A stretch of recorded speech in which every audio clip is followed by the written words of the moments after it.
Hello everyone, if you're trying to play Fortnite on your Xbox and you keep getting this error, an error occurred while connecting to Epic servers with the error code ESP-DIST-001, then you have come to the right place because in this video I'm going to show you how easy it is to fix this annoying error on your Xbox easily. So first off, what you're going to do is you're going to go into your Xbox settings here,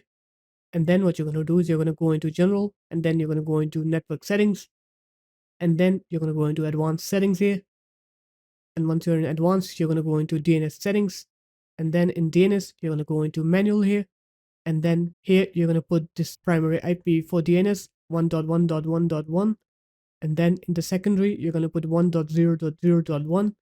and then you're going to go ahead and restart your console. So just go ahead and restart your Xbox, and once you're done with restarting it, now when you try to play Fortnite, you'll see that you will not get that error anymore. So there it is guys, that's how easy it was. If you guys found this video helpful, make sure to leave a like, comment and subscribe to the channel, and I'll see you in my next video. Peace.